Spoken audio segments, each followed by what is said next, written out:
Une fois de plus, je voudrais remercier les organisateurs et les sponsors de cette séance, remercier l'ISOC, l'APC et la Commission de l'Union africaine. Donc, à ce stade, je voudrais inviter la principale animatrice de cette séance, Eleanor Sarpong, à prendre la parole. Elle est responsable des missions de plaidoyer et de politique au sein des pays membres de l'A4AI en Asie, en Afrique et en Amérique latine. Elle a un profil de multidisciplinaire en matière de TIC et de gestion des partenaires dans le domaine de l'informatique. Elle s'est intéressée pendant ses 15 années d'expérience à la réglementation, la taxation, l'accès, la connectivité, l'universalité du service et la protection des données dans le domaine des TIC. Elle est directrice adjointe et responsable des politiques, en particulier en ce qui concerne les travaux d'engagement en Asie, en Afrique et en Amérique latine. Merci, Verengai. Je suis ravie d'être ici et je suis impatient de pouvoir m'associer, me joindre à cette discussion parce que les discussions, c'est important pour la connectivité, mais également les financements. Et donc, le financement public, c'est un sujet important pour nous. Les objectifs de ce troisième webinaire, c'est de comprendre d'où viennent les financements publics, ce qu'ils sont, ces financements publics.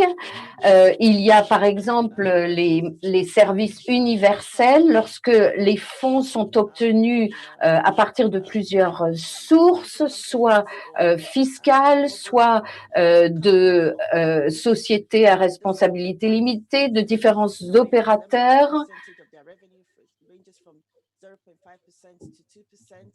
Donc, et cela représente entre 0,5 et 2% des revenus bruts, donc des fonds qui sont utilisés pour améliorer la connectivité dans les zones mal desservies. Donc, c'est pour ça que c'est intéressant de parler de fonds de services universels. Il y a, au fil du temps, on s'est rendu compte que ces fonds sont souvent recueillis, collectés, mais pas souvent utilisés ou mal utilisés. Donc, il y a la capacité de gestion, d'administration du fonds qui compte pour faire en sorte que les fonds soient effectivement utilisés pour connecter les collectivités et les servir. Nous nous rendons compte également que ces fonds ne sont pas toujours accessibles pour les réseaux. Il y a 2 ans, nous avons conduit une recherche qui a montré que 400 millions de ces fonds sont disponibles en Afrique, étaient disponibles à l'époque, mais n'étaient pas utilisés, les réseaux ne pouvaient pas y accéder.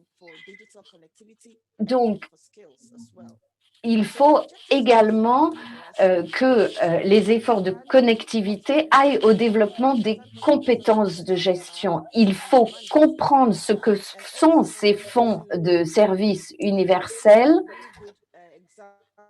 et il nous faudra également identifier de bons exemples d'utilisation de ces fonds sur le continent, des défis qui se posent et puis de la façon dont ces fonds pour servir ces réseaux et il s'agit également d'examiner les partenariats et les bons exemples de partenariats de façon à ce que nous puissions les développer et voir comment nous pouvons les exploiter davantage. Donc, nous avons un panel de personnes particulièrement bien informées. Le premier membre du panel, c'est Victor Asante, qui est responsable de la recherche, du contrôle et de l'évaluation au Fonds de service universel du Ghana, GIFEC, donc le Fonds ghanéen pour un service universel. Et j'étais moi-même au conseil d'administration de GIFEC il y a quelques années et je sais donc que Victor a été a joué un rôle très important dans le développement de ce fonds. Et puis, il y a Tabiseng Poulet qui est responsable de projets et de sensibilisation et anciennement chef du Fonds d'accès universel, agence organe du Lesotho, dépendante de l'autorité de communication. Elle a plus de 10 ans d'expérience en tant que responsable des informatiques et administratif d'un fonds, d'un FSU pour le service de communication. Et puis, il y a le docteur Charlie Lewis, qui est analyste, chercheur et éducateur indépendant sur l'accès universel et le service universel. Ses connaissances s'étendent à tout un éventail de domaines en ce qui concerne la stratégie, la politique informatique et la réglementation, allant des télécommunications aux émissions Internet et accès à large bande. Bien.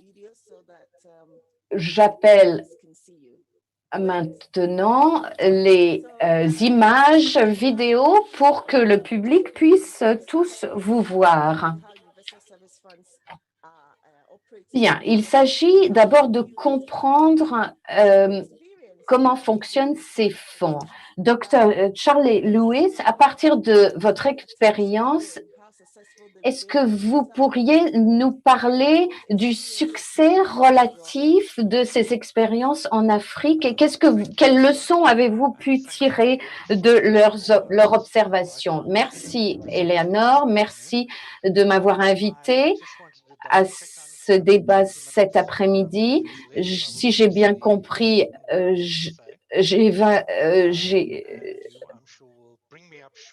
je n'ai que 20 minutes et donc je vais raccourcir ma présentation et je voudrais parler un peu des fonds de services universels en ce qui concerne les réseaux communautaires et parler notamment de l'expérience de l'Afrique du Sud en ce qui concerne une expérience spécifique qui date d'une vingtaine d'années maintenant. Tout d'abord, je pense qu'il est important de comprendre ce que l'on entend par réseau communautaire, ce qui définit un réseau communautaire. Je ne pense pas qu'il y ait de définition universelle.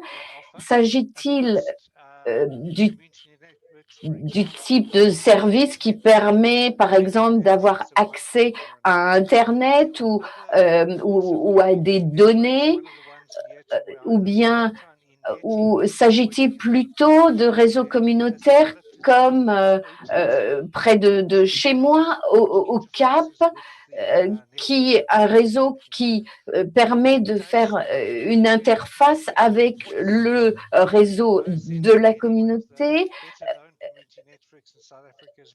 Il y a un réseau d'Afrique du Sud qui permet d'avoir accès à des services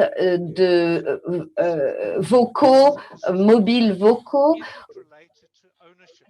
Il s'agit de donner accès à des services ou bien il s'agit d'appropriation du réseau par les communautés. Est-ce que ça s'organise autour du modèle économique? Donc, toutes ces définitions sont un peu ouvertes, si je puis dire. Donc, je crois qu'il est bon de se poser cette première question-là.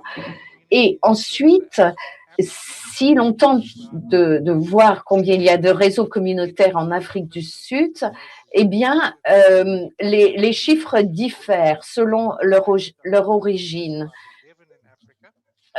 Certaines sources parlent de 11 réseaux, mais d'autres études, dont une récente de Carlos Moreno et Malcolm Aff, qui date de 2016, et ils ont recensé 37 réseaux communautaires dans 12 pays d'Afrique.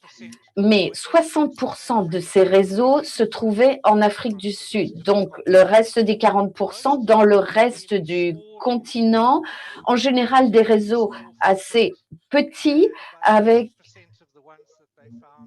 et 80% étaient actifs. Et ils ont remarqué, les chercheurs ont remarqué également que la plupart avaient eu accès à des sources de financement externes avec des donateurs externes dans la plupart des cas, ce qui les apparente à des centres télé. On le sait, ça c'est problématique historiquement. Alors, où se placent les fonds de service universel dans ce contexte? Bien entendu, ils ont différentes appellations, ces fonds. Là aussi, la recherche qui date un peu, il y a eu plusieurs études faites par l'UIT en 2013, par une autre organisation en 2016, et on l'a dit au départ, on a parlé d'une autre étude plus récente, et on parle généralement de 22 à 23 fonds pour les études les plus anciennes, et plus récemment 37 caisses ou fonds pour ces services universels. Et on identifie des domaines problématiques. Le premier problème qui se pose avec ces fonds, c'est qu'il y a de faibles niveaux d'activité. Près d'un tiers seulement des fonds sont actifs, et parfois 60%, mais ça reste un pourcentage assez faible, donc faible niveau d'activité. Et puis, il y a également un manque de transparence. D'après l'UIT, il n'y a que 10% de reporting sur les activités ou la situation financière de façon régulière. Parfois, le pourcentage mentionné de 60%, mais c'est 60% de reporting au total. Le troisième problème qui se pose en ce qui concerne les fonds de service universel, c'est l'incapacité à répartir, disperser les fonds. Seulement la moitié des fonds collectés sont utilisés pour des projets spécifiques. Et l'UIT et l'Alliance pour l'Internet abordable disent qu'il y a près de 400 millions de dollars US qui ne sont pas exploités, utilisés. Mais c'est difficile d'établir ce chiffre étant donné le manque de transparence dont j'ai parlé.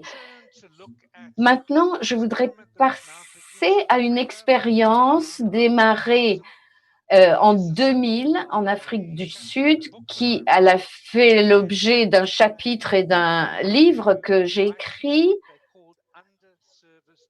Et c'était le passage à des licences pour les zones mal desservies. Il s'agissait de licences locales pour la fourniture de services dans des zones mal desservies.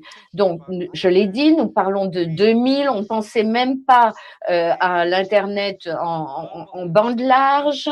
Le, les réseaux mobiles ne faisaient que démarrer.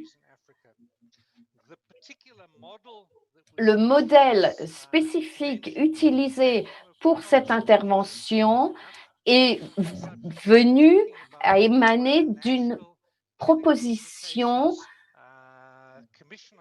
de la Commission ou du Conseil national des télécommunications des États-Unis qui a proposé un modèle fondé sur la coopérative.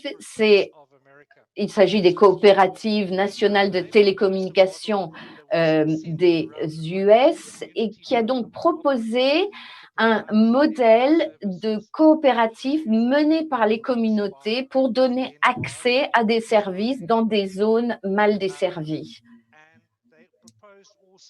Et ils ont proposé également que des fonds seraient mis à disposition à partir du Fonds de service universel. Ceci a été inscrit dans la législation en 2001.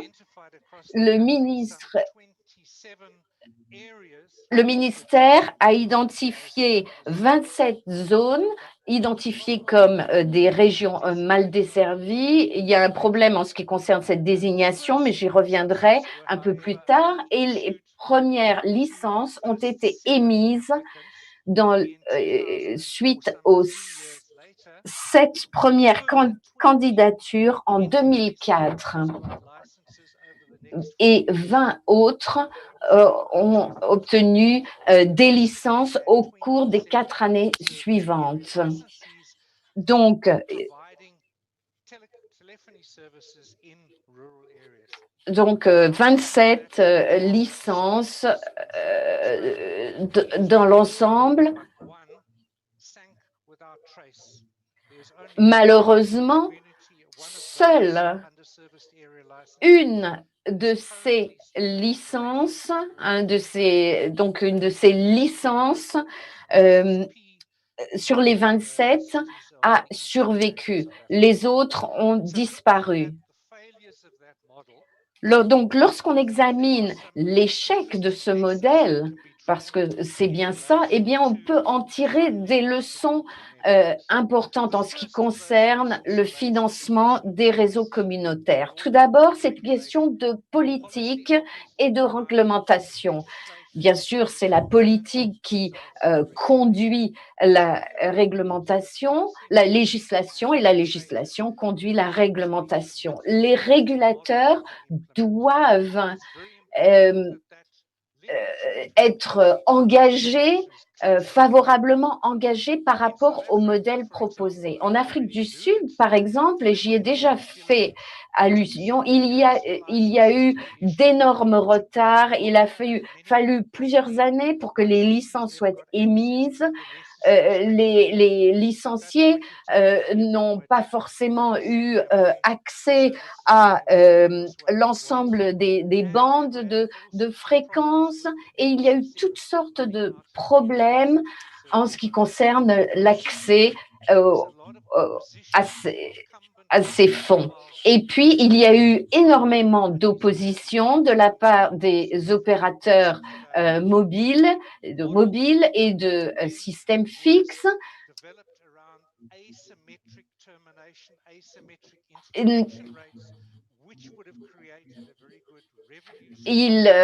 Le modèle était basé sur des taux asymétriques de connectivité, de communication. Et enfin, j'ajoute Eh bien, il y a d'autres événements qui ont pris le dessus. Lorsque les premières licences ont été émises, eh bien, il y avait d'autres priorités au sein des ministères et on a voulu libéraliser certains domaines. On a créé une nouvelle législation qui ne prévoit plus de catégorie de licence. Donc, là, il y a eu des difficultés en matière de politique et de législation et de réglementation. Et puis, il fallait également savoir si le marché était fiable pour ces licences. Mais les chiffres de densité, de télédensité qui étaient le fondement de ces licences étaient fixes. Or, à l'époque, ce sont les réseaux mobiles qui se développaient et les télédensités fixes ne convenaient donc pas parce que lorsque les licences ont été émises, eh bien, plus de la moitié des communautés avaient déjà des systèmes de téléphonie mobile. Et donc, on ne pouvait pas utiliser ces licences. Donc, il y avait ces licences sont arrivées sur un marché qui n'était pas fiable. Pourquoi dépenser de l'argent à acquérir une de ces licences alors qu'on pouvait obtenir d'autres systèmes avec des couvertures beaucoup plus vastes? Et puis, il y avait également des problèmes en ce qui concerne le modèle commercial, économique. Il y a eu beaucoup d'accent sur l'appropriation et le contrôle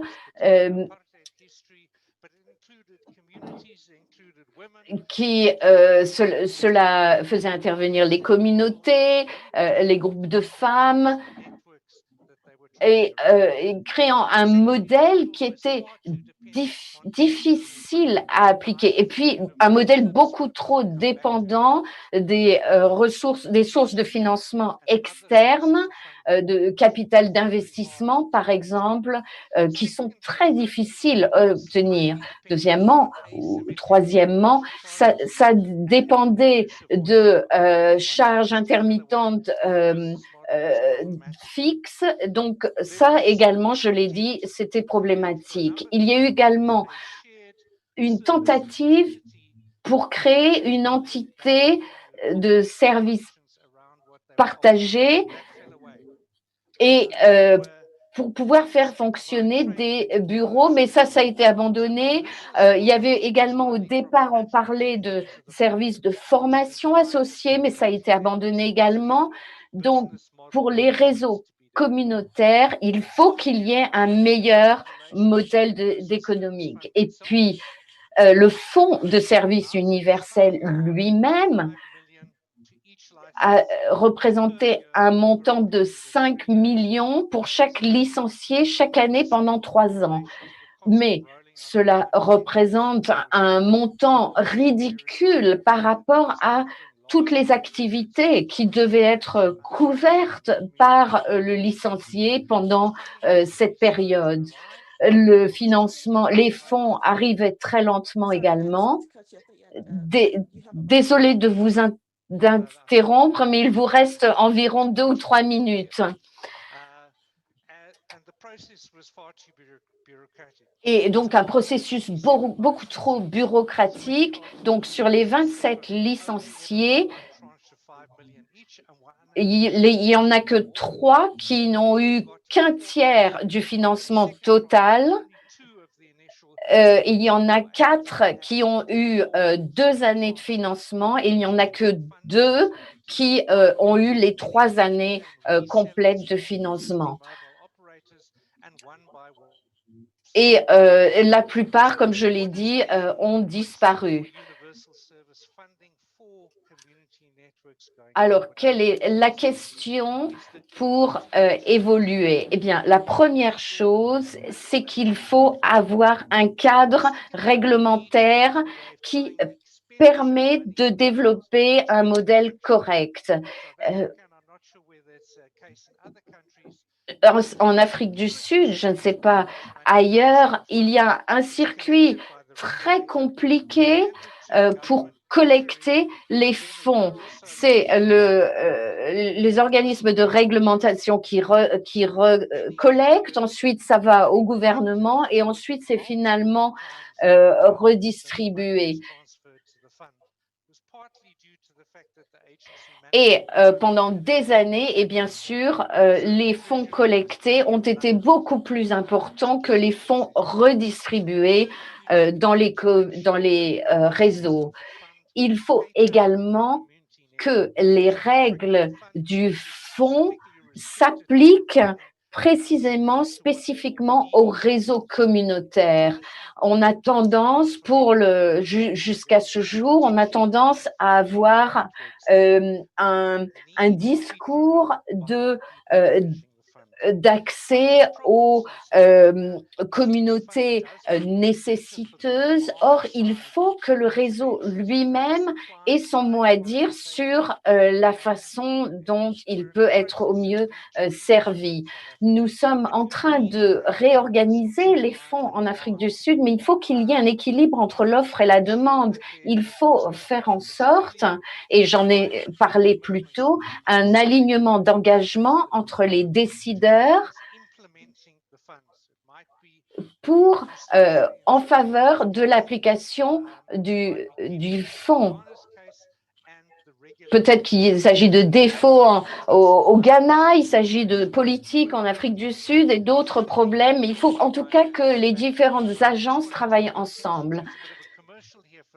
Et Léanor, je voudrais terminer en disant que, faisant de la publicité pour l'APC, qui a publié un rapport sur ces questions de réglementation et de politique, et je voudrais encourager tout le monde à lire ce rapport qui fait des recommandations très utiles. Cela représente un défi, mais avec de bonnes politiques, de bonnes réglementations, une bonne planification, je crois qu'on pourrait faire fructifier ces fonds et en faire vraiment bénéficier les réseaux communautaires en Afrique. Merci, Dr. Charlie Lewis. Il est très important, bien sûr, de comprendre les écueils qui se posent. Je sais que l'Afrique du Sud a fait un excellent travail dans ce domaine pour les réseaux communautaires et que l'Afrique du Sud est dans une situation avancée par rapport à d'autres pays et donc nous pouvons en tirer des leçons, des exemples d'Afrique du Sud dans ce webinaire pour éviter les difficultés qui se sont présentées. Ce que j'ai compris par votre intervention, c'est que la politique doit être résolue. Et j'espère que Carlos et Verengay pourraient mettre ce rapport que vous avez parlé dans le chat pour que tout le monde puisse le lire. Il était aussi important de savoir l'importance de la collaboration entre les régulateurs et les fonds de services universels. Beaucoup de fonds de services universels sont en dessous des régulateurs et ce que nous aimerions, c'est des fonds indépendants. Il est aussi important de comprendre l'alignement entre le régulateur et les services universels pour assurer le futur des réseaux communautaires. Nous devons aussi regarder le modèle commercial, comme vous avez dit. Si nous pouvons attirer des fonds, nous pouvons améliorer comment ces fonds sont partagés. Et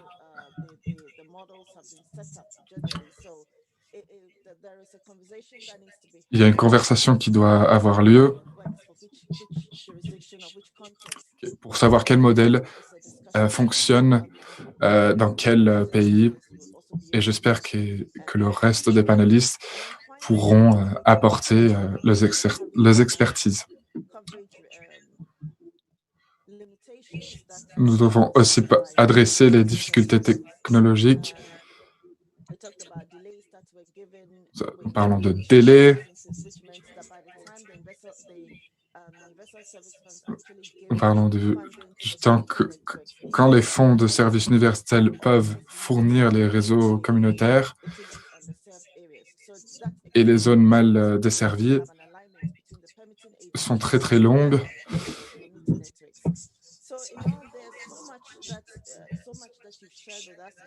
Vous avez partagé beaucoup d'informations avec nous et j'espère que d'autres pays et juridictions pourront partager leur expertise. Parlons maintenant à Tabeseng. Vous avez entendu parler, Charlie Lewis, des difficultés que font face l'Afrique du Sud.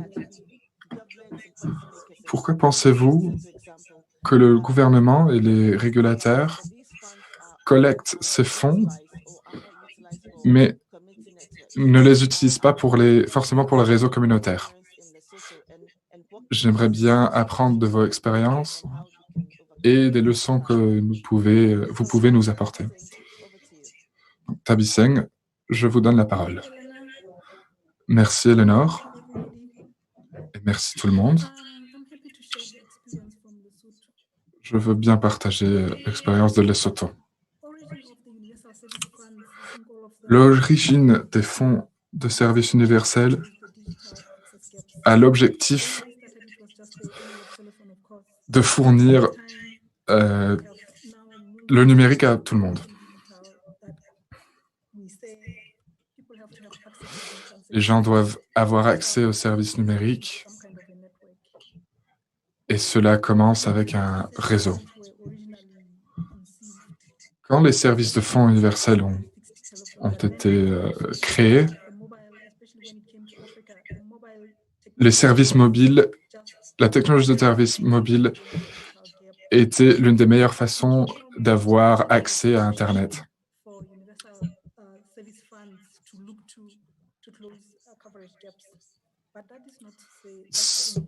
Cela n'est pas la seule issue. Ce qui nous a mené au fonds mal utilisés vient de fonds mal utilisés, vient de problèmes de politique.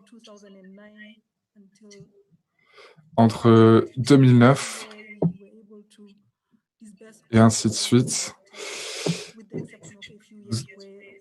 nous n'avons pas pu disperser les fonds effectivement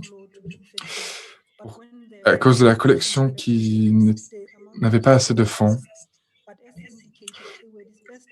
Mais comme indiqué, ces fonds ont été partagés pour l'expansion des services mobiles et rarement pour la construction de l'infrastructure d'Internet dans les pays. Donc, si nous voulons que les services Internet ont une place dans les fonds de services universels, j'implore de ne pas exclure les réseaux communautaires des bénéfices de ces fonds.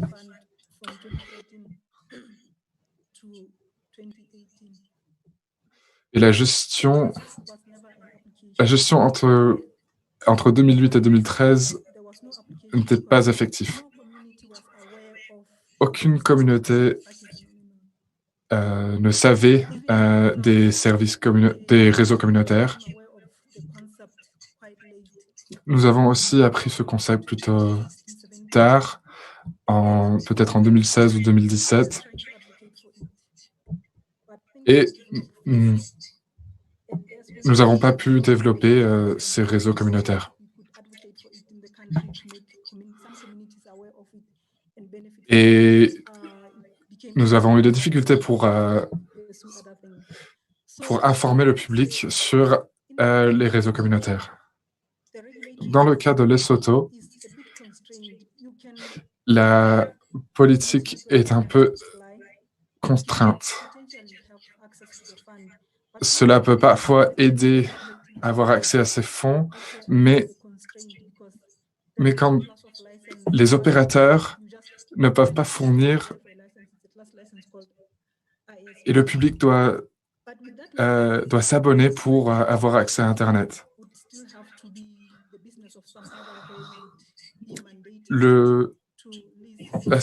L'aspect commercial doit venir des opérateurs plus grands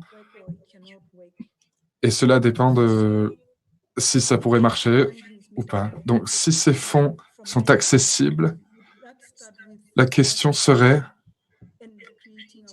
comment est-ce que nous pouvons entraîner, former les gens pour avoir accès et comment nous pouvons intéresser les communautés pour avoir accès et opérer les réseaux. Donc, cela était quelques des questions que je ne pouvais pas répondre quand j'étais en service. Fabrice, merci beaucoup. Je vois que vous parlez aussi de la difficulté des politiques et comment pensez-vous que ces communautés peuvent être au courant de la disponibilité de réseaux communautaires pour aussi se gouverner et avoir accès aux fonds? Je pense que mon approche en 2017 était d'aller aux zones mal desservies. Il y avait des villages où le service n'était pas bon et les communautés n'avaient pas accès. Je pense qu'il serait important de mobiliser ces communautés-là, les écoles, des business, pour avoir accès à Internet et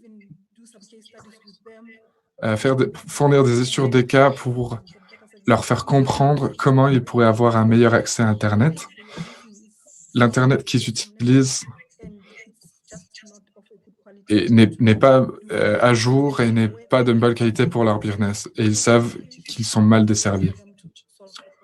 Donc, je pense qu'il est important de leur donner l'opportunité de résoudre ce problème en tant que communauté. Cela aurait été mon premier point. Ces communautés n'avaient pas accès à la télévision et aider à la publicité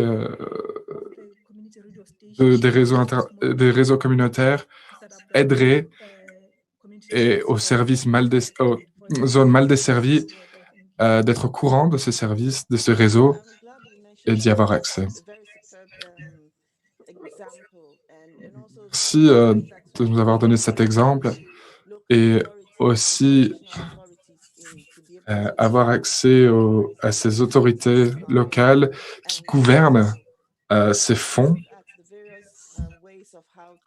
Quand nous examinons de différentes façons de remettre en valeur ces services, je pense qu'il est important d'utiliser ces infrastructures et s'assurer que ces communautés sont au courant des services qui pourraient être à leur disposition. Nous parlons maintenant à Victor Asante.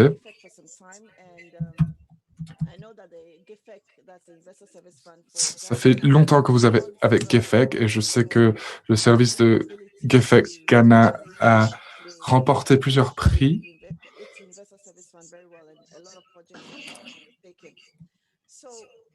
Et tout d'abord, je voudrais comprendre le mandat de GEFEC pour financer des projets d'accès. Et après, je voudrais comprendre comment vous avez interagi avec les communautés au Ghana. Je ne sais pas combien il en a exactement au Ghana et si vous voulez partager les avec nous, ce sera très intéressant. Merci beaucoup, Eleanor. Et je voudrais tout d'abord commencer. Je voudrais vous féliciter pour faire partie de ce processus, pour sensibiliser cette initiative dans le monde de l'informatique. Dans ce marché, nous sommes une agence opérée par les États-Unis et je voudrais vous donner quelques détails sur ce que GEFEC fait. Nous sommes établis pour fournir des services Internet dans des zones mal desservies.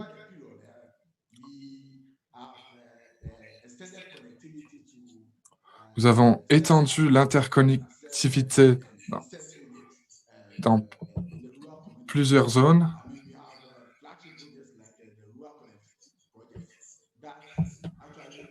Et nous avons amélioré l'infrastructure dans certaines zones, assurer l'interconnectivité entre communautés.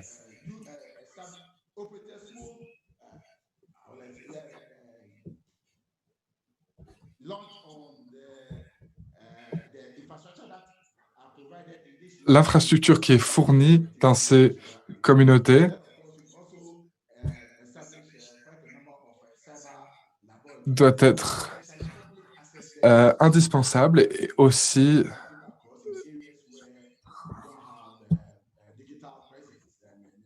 des services numériques aussi.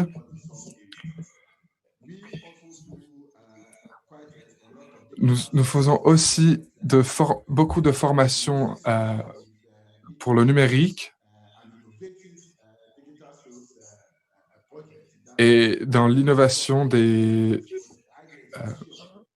atouts numériques. Nous allons au-delà des formations basiques et nous essayons de fournir des formations au-delà de ça pour sensibiliser nos travaux dans les communautés mal desservies.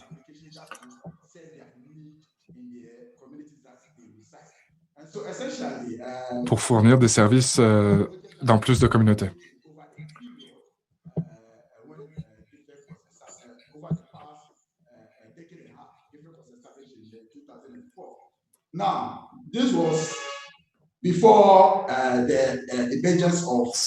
Cela était avant que les réseaux communautaires ont commencé à avoir lieu.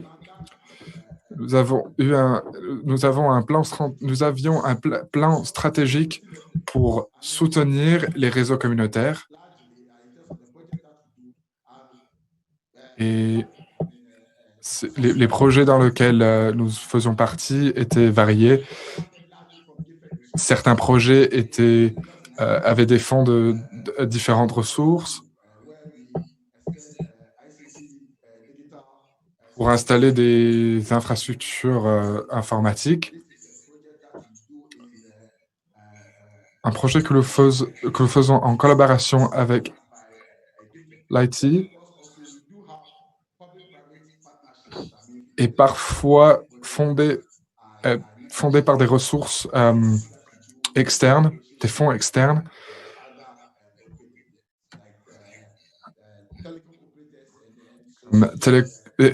Comme des opérateurs de télécommunications. À présent,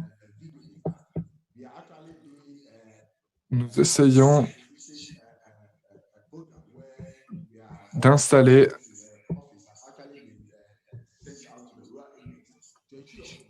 plus d'infrastructures pour assurer que les réseaux sont partagés dans d'autres zones, assurer la sécurité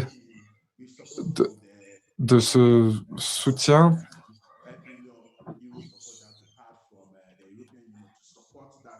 Et aussi, nous cherchons le soutien de l'Union européenne pour améliorer la connectivité dans les zones mal desservies.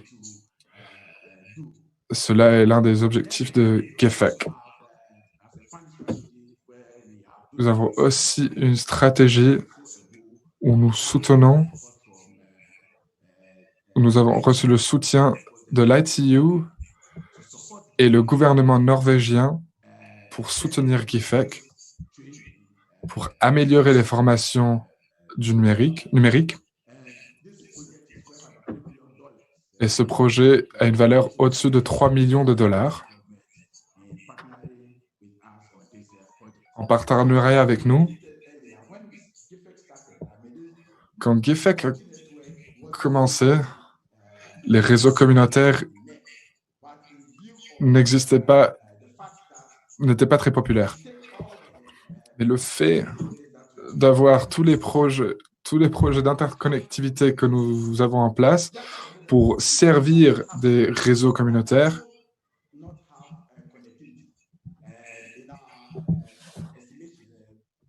nous estimons qu'au-dessus de 4000 communautés n'auront aucun modèle de connexion que nous déployons. Cela veut dire que nous devons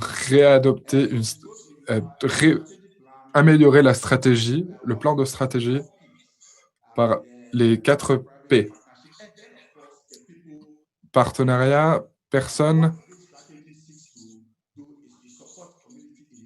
soutien et aussi soutenir les projets de réseau d'interconnectivité dans les réseaux communautaires.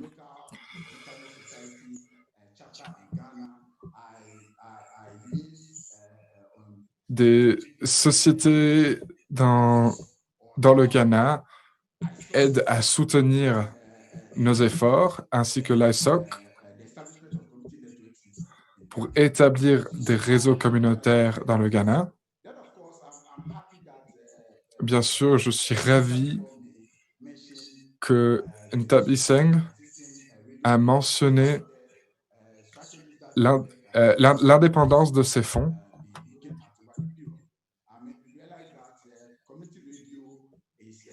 Et la sensibilisation, les radios communautaires peuvent nous aider à sensibiliser nos efforts.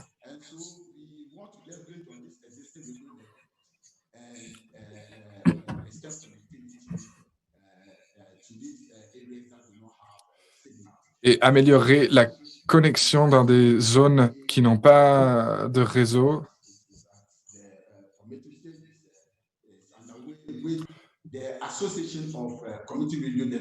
Et cela est l'un de nos efforts. Cela veut dire que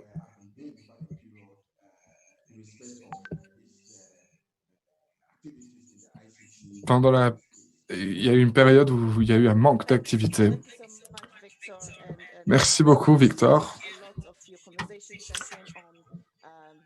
C'était très intéressant de vous entendre parler des zones mal desservies et l'accès et permettre l'accès aux communautés qui n'ont pas de connexion en ce moment. Et nous voulons assurer que la communication fait partie de notre plan. Vous avez mentionné des difficultés de service et l'usage de partenariats publics ainsi que privés, ce qui est très important à mentionner. Quand nous essayons de développer les réseaux communautaires, nous devons aussi sensibiliser le public. Et c'est ce que j'entends par plusieurs orateurs. La sensibilisation doit être déclenchée dans des communautés. Exploiter les radios communautaires et doit faire partie de notre plan pour copier les plans qui ont fonctionné dans plusieurs pays auparavant.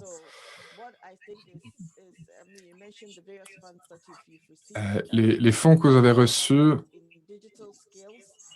pour aider les formations numériques est excellent. Et ouvrir des portes au réseau communautaire et des initiatives déclenchées par les communautés sont très importantes. Et aussi faciliter l'accès ainsi que le prix pour avoir accès à Internet nous aidera à sensibiliser et améliorer l'écosystème pour des opportunités de fonds. Beaucoup de conversations qui ont lieu, beaucoup de questions dans le chat et je suis ravi d'avoir des questions en français et en anglais. Donc, libre à vous de poster une question dans la langue que vous préférez. Et le co-modérateur Berengaya va trier ces questions et pourra les mettre dans le panel et poser ces questions au panel. Berenguy, est-ce qu'il y a des questions qui s'affichent? Oui, nous avons des questions très intéressantes, mais également des opinions et des remarques des participants. Donc, je vais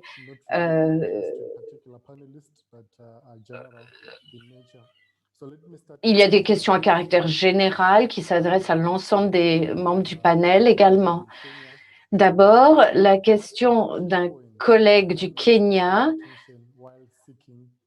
Quels sont les points clés lorsque l'on recherche des financements de fonds de services universels? Donc, je crois que la question est de savoir s'il y a des trucs particuliers, des astuces pour accéder à ces fonds. Il y a également une question intéressante qui demande ce qui se passe lorsque les fonds ne sont pas ou peu utilisés. On a pas mal évoqué cette question des fonds peu utilisés et donc certains participants voudraient savoir ce qu'il advient de ces fonds. Et puis, il y a une opinion intéressante d'un participant qui demande est-ce qu'il est vrai qu'il y a moins de transparence dans la gestion de ces fonds? Certains États d'Afrique devraient réévaluer la part de la contribution des opérateurs dans ce fonds, car il y a bon nombre de services ajoutés chez les opérateurs privés de télécommunications. Les États devraient en bénéficier aussi pour augmenter la cagnotte. Donc voilà, je rends la parole à Eleanor et puis pour que nos... Oui, il y a des questions provocatrices. Quelles sont les astuces clés pour attirer des fonds? Dr. Charlie Lewis, est-ce que vous voulez bien prendre cette question parce que je pense que c'est lié à votre présentation d'origine. Pour ceux qui souhaitent attirer des fonds de services universels, quelles sont les astuces, les recommandations que vous avez pour... Merci. J'imagine que l'un des éléments clés, c'est d'examiner de près quelles sont les règles sous lesquelles fonctionne ce fonds, soit le cadre juridique, soit les règles précisées par les administrateurs du fonds. Qu'est-ce qui permet d'avoir accès à ces fonds? Est-ce que le règlement rend l'accès à ces fonds difficile? auquel cas il faut traiter cela dès le départ. Pendant des années, nous avons tenté d'avoir accès à des fonds pour les contenus, pour la transition numérique. Et pendant longtemps, les règlements ne le permettaient pas. Si on veut donc pouvoir modifier les règlements ou les législations, dans notre cas, eh bien, il y a 2 ans de délai avant que les régulateurs puissent publier de nouveaux règlements sur les règles à suivre pour l'accès aux fonds. Donc, ça n'est pas un processus simple ou rapide que de changer les règles. Pour avoir accès aux fonds, il faut d'abord voir quel est le cadre réglementaire et quelles sont les règles qui peuvent être utilisées effectivement pour avoir accès aux fonds. Je dois dire que je ne pense pas que les gestionnaires, les responsables de fonds devraient simplement attendre que passivement que de recevoir des demandes. Il faut qu'il y ait, par exemple, des processus de consultation, des ateliers avec les parties prenantes qui puissent identifier les réseaux communautaires et pour pouvoir faire face à la fracture numérique et pour pouvoir identifier des fonds spécifiques pour des processus spécifiques, de sorte que il faut donc stimuler les demandes. Et ça ne sert à rien si on donne des fonds à un réseau communautaire et que ce réseau communautaire ne peut pas avoir accès à une licence ou à une bande de fréquence. C'est de ça que je parlais. Il faut qu'il y ait un alignement entre les administrateurs de fonds et les organes de réglementation. Il faut qu'il y ait un processus et que l'on passe d'étape qu'on suive un processus par étape. Oui, merci. Victor, vous vouliez intervenir? Oui, en ce qui concerne le cadre réglementaire,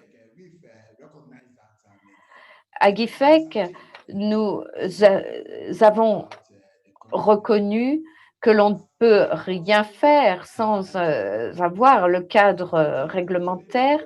Effectivement,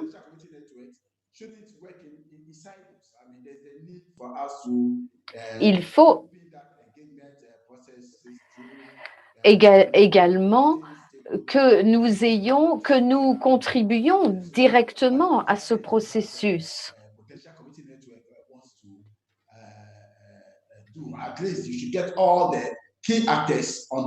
Il faut que tous les acteurs clés soient associés au processus et contribuent. C'est ce que nous avons trouvé également au Ghana. Et grâce à cette approche,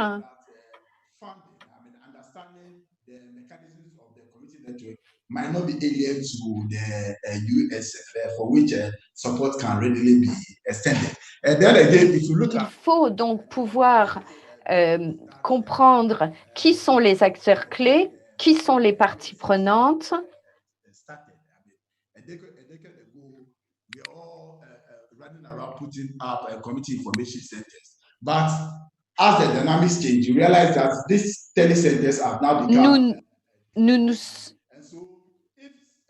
Ça a été mentionné, effectivement, au départ, lorsqu'on a établi les télécentres, eh bien, au bout d'un moment, les technologies concernées n'étaient plus d'actualité, étaient plus ou moins obsolètes. Il y avait la transition à gérer et la fracture numérique.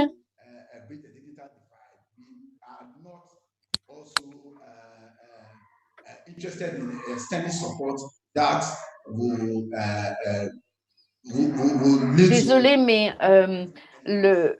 la bande son est intermittente. Il est difficile d'interpréter vers le français. Oui, vous avez soulevé un certain nombre de questions intéressantes. Nous partons du principe que les fonds comprennent le concept du réseau communautaire. Or, nous devons passer outre ou faire face à la fracture numérique. Alors, qu'est-ce qu'il advient des fonds mal ou peu ou pas utilisés? Souvent, les fonds sont sous-utilisés, mal utilisés parce qu'il n'y a pas de stratégie. Il faut une stratégie, une politique sur 3 ans, 5 ans pour savoir quelles seront les priorités.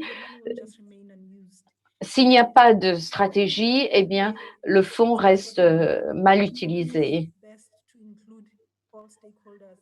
Et pour définir la stratégie, il faut que toutes les parties prenantes soient engagées dans ce processus. Il faut que les objectifs représentent des questions d'intérêt pour les différentes parties prenantes. Et c'est la seule façon d'avoir un plan, un projet qui soit aligné.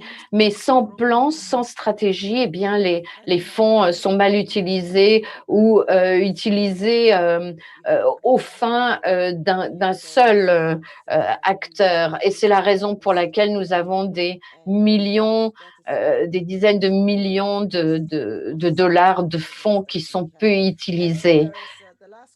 Et puis, il y avait une dernière question sur la transparence et si nous devons réexaminer la part de la contribution des opérateurs. Qu'est-ce que vous en pensez alors? Évoquons d'abord la transparence et puis ensuite posons-nous la question de savoir si la part de contribution est suffisante. La transparence, cela part du cadre réglementaire développé au départ.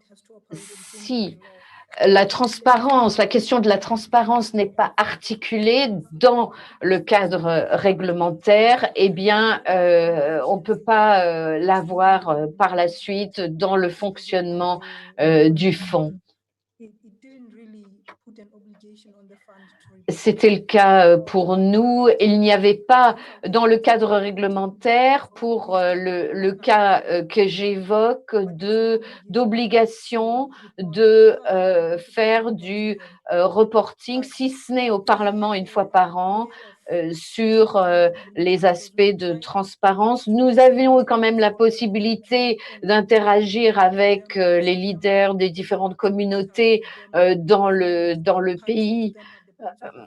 Alors, à ce moment-là, dans le cours de ces interactions, bien, nous avons pu présenter les objectifs du fonds, son existence et d'expliquer notre position. Et à ce moment-là, ils pouvaient comprendre pourquoi nous avions défini certaines priorités, mais ça n'est pas parce que ça figurait dans le cadre réglementaire, c'était simplement par le biais d'interactions. Victor, vous vouliez intervenir au sujet de cette transparence? Oui.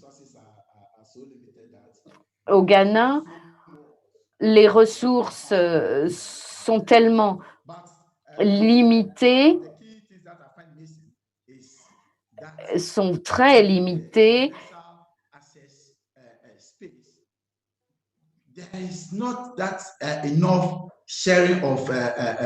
Mais ce que nous avons trouvé au Ghana, c'est qu'il n'y a pas suffisamment d'échanges de bonnes pratiques Donc, il n'y a pas de transparence par rapport à cela et ça représente une carence.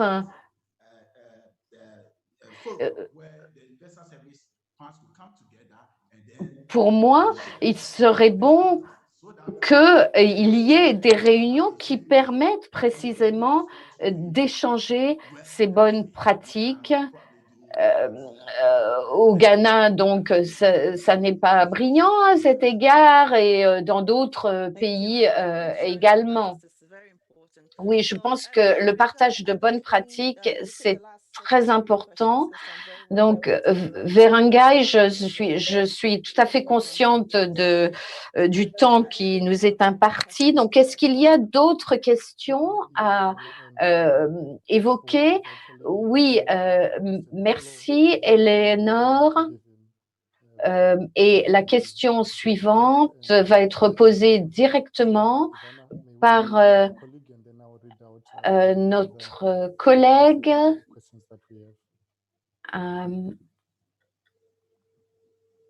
Par une de nos collègues. Yes, I allowed Abubakar Sitan Siddiqui Keita from ISO Guinea to speak, so please speak up.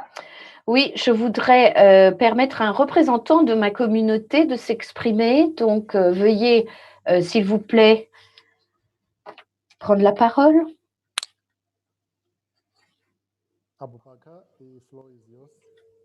Abubakar, vous avez la parole.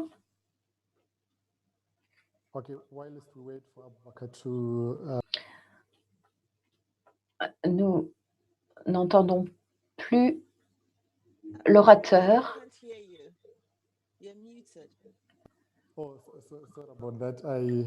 Désolé, j'avais éteint mon micro. En attendant la question de ce représentant de communauté, voyons les questions affichées.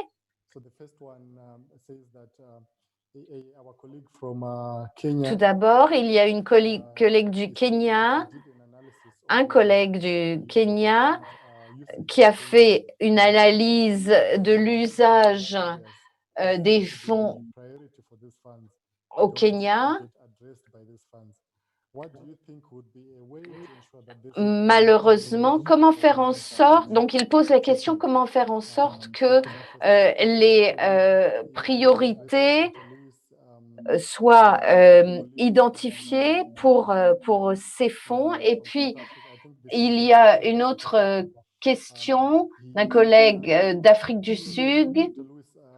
À votre avis, Dr.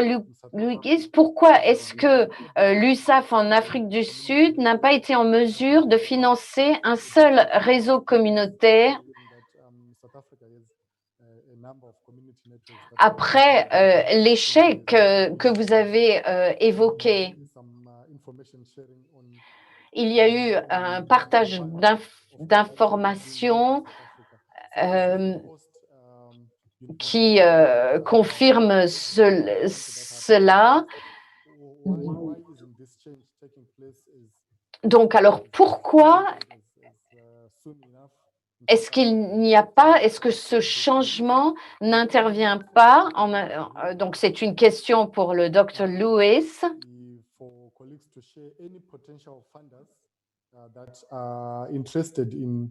Supporting the community networks initiatives.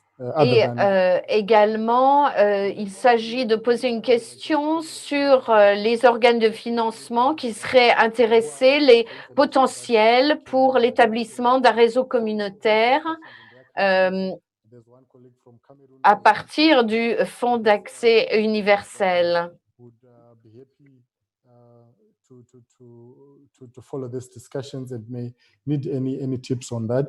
Il y a également une remarque sur les discussions qui pourraient suivre. Merci, Verangai. Dr. Lewis, vous êtes très demandé. Et il y a une question sur comment faire pour accéder à des fonds pour les zones mal desservies. Et ensuite, une question spécifique sur les tentatives qui ont échoué en Afrique du Sud et comment faire en sorte de pouvoir financer les réseaux communautaires à l'avenir en tirant les leçons de cet échec. Voilà, donc, Dr. Lewis. Merci.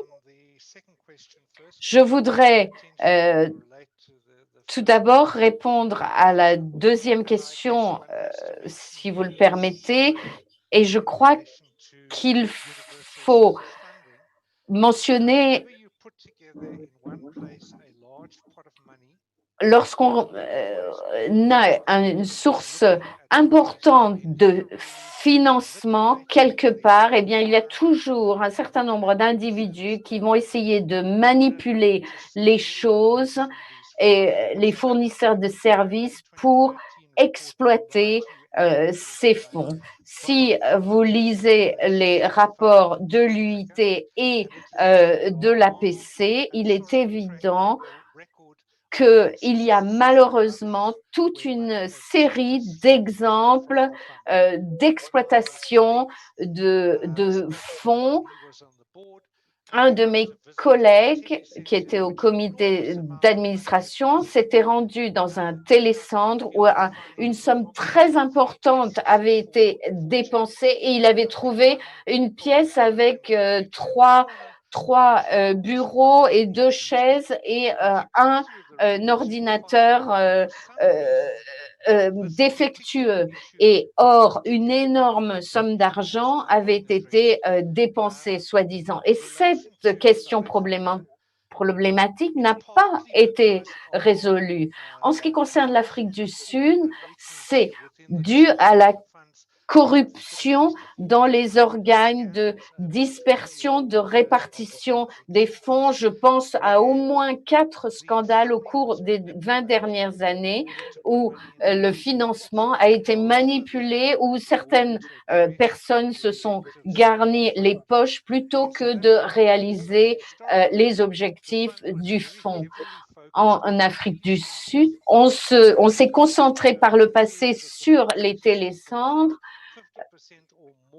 Or, 50% des fonds ont été dépensés pour ces centres et également pour faciliter l'accès des établissements scolaires et des universités, mais ça ne sert à rien que de donner accès à l'Internet et à des ordinateurs si l'on ne forme pas les éducateurs, s'il n'y a pas un environnement de soutien pour qu'il y ait véritablement, pour faire véritablement de cela une réussite. Donc, en fait, le problème en Afrique du Sud, c'est que le système n'était pas ouvert aux demandes, à la réception de demandes de la part de réseaux.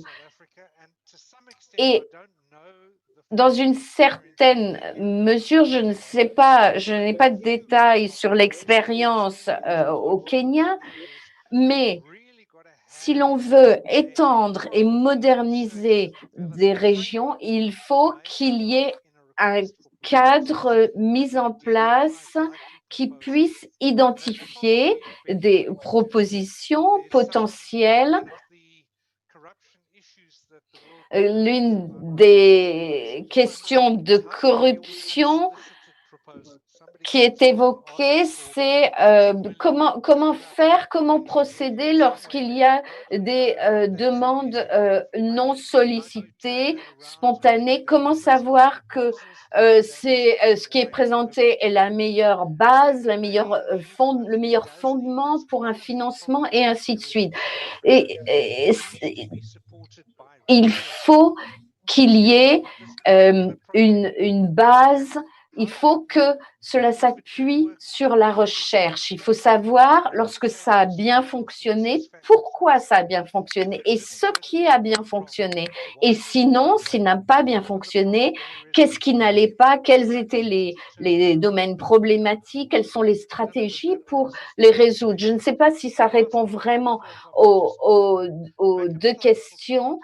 Je voudrais demander au réseau communautaire, je crois qu'il serait très important d'avoir une structure d'ensemble pour que les réseaux communautaires puissent partager leurs expériences, puissent effectuer des recherches sur les réussites, les échecs, dont les résultats puissent ensuite mettre à disposition des différents acteurs qui administrent ces financements et je crois qu'il y aurait une énorme possibilité pour les réseaux communautaires de se créer des espaces pour les réseaux communautaires. Louise, vous avez aussi parlé de structure pour coordonner ces projets et des bons exemples pratiques et bonnes pratiques pour tout le monde. Vous avez le pouvoir, je pense qu'entre nous, ISOC, IPC, nous devons communiquer ces succès ainsi que ces échecs et réduire le manque d'informations ainsi que de transmettre des succès à d'autres pays pour répliquer. Y avait-il d'autres fonds au lieu des fonds publics pour que les réseaux communautaires aient d'autres fonds au lieu de fonds simplement externes? Merci, Éléonore. Je voudrais partager une expérience. Au début, quand nous considérons comment avoir des réseaux communautaires qui opèrent dans notre région, le ministre était intéressé par l'idée et il y avait des fonds africains qui allaient faire partie de notre projet. Et nous avions déjà des fonds pour faire partie de cette initiative. La mobilisation des fonds devient possible avec les communautés de radio et ils ont toujours réussi à avoir des fonds d'autres secteurs. C'est une excellente alternative. Victor, est-ce que vous avez une idée vous-même en addition au fonds de service universel? Oui. Dans le Ghana, nous avons créé des autorités de développement, des autorités qui sont en charge de ces fonds, ainsi que le partage de ces fonds, surtout dans la côte. Nous avons aussi des ressources publiques. Si nous regardons au développement du numérique, Ghana est en délai, mais a su se rétablir dans les dernières années. Il est important de parler des réseaux communautaires dans cet espace.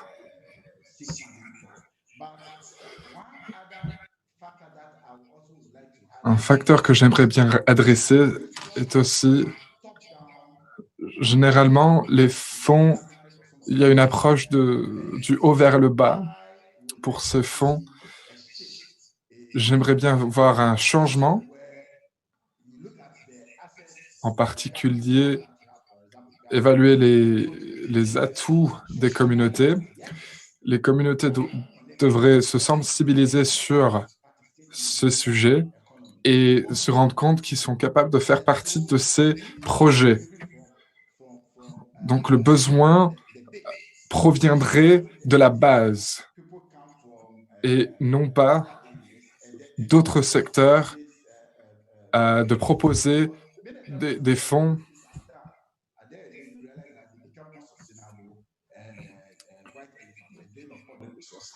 Beaucoup de réseaux communautaires ne sont pas au courant des fonds qu'ils ont à leur disposition. Merci beaucoup, Victor et Ntabeseng, pour proposer ces alternatives. Il y a visiblement beaucoup de travail à faire et cette conversation est extrêmement importante. Un petit sommaire des points que nous avons évoqués et de réévaluer les politiques des fonds de services universels ainsi que comment les réseaux communautaires sont établis. Parmi tous les pays africains, comment les réseaux communautaires sont définis. Donc, je pense que c'est l'un des aspects communs que nous avons tous. Et avoir le plus de soutien possible pour aider les régulateurs de politique dans un niveau régional ainsi que national. Je pense que aussi les régulateurs des fonds de services universels ainsi que régulateurs de politique doivent s'impliquer, parce qu'il est important, parce que c'est inutile de fournir des licences si ces licences ont un délai où le haut débit n'est pas accessible à ces communautés. Je pense qu'il est important d'aligner cela. Deuxièmement, nous devons aussi améliorer les formations et sensibiliser les réseaux communautaires. Et je pense qu'il serait important d'atteindre les régulateurs de politique et de leur évoquer nos idées ainsi que nos inquiétudes. Et aussi leur aider à trouver d'autres fonds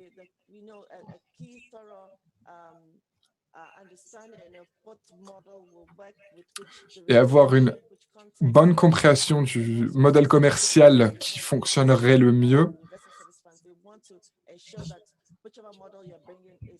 et s'assurer que le modèle commercial qui est apporté est durable.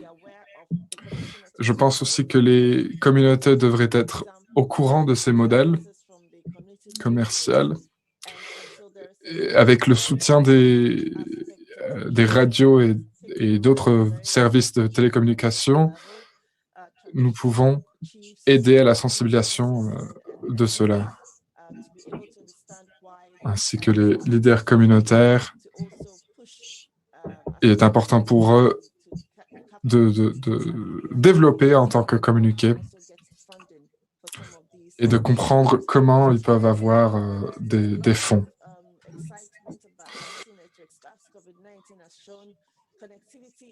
Il y a beaucoup d'engagement, la connectivité est très, très importante, cela change radicalement la vie des personnes. Et pour faire en sorte d'avoir un accès universel, nous devons faire en sorte que toutes les options sont ouvertes et les réseaux communautaires font partie d'un exemple primordial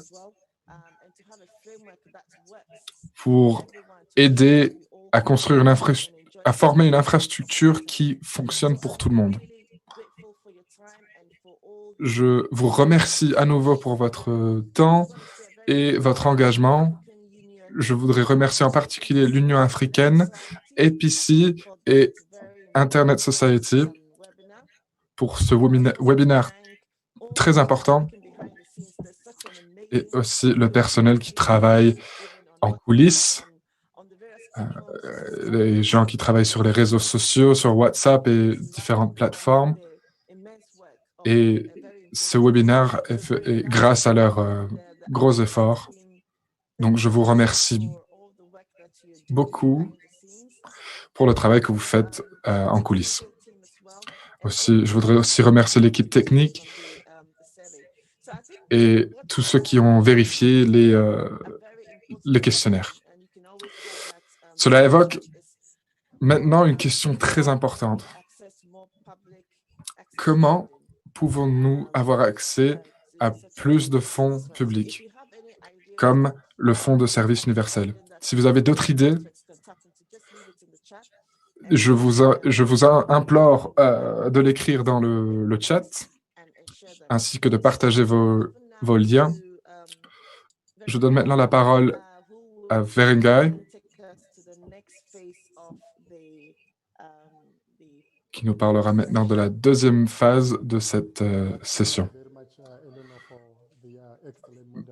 Merci beaucoup, Eleanor, pour votre modération et aux membres du panel. Cela était une excellente session. Je pense qu'il y a beaucoup d'opportunités de mettre en échelle les ressources dans nos pays. Petite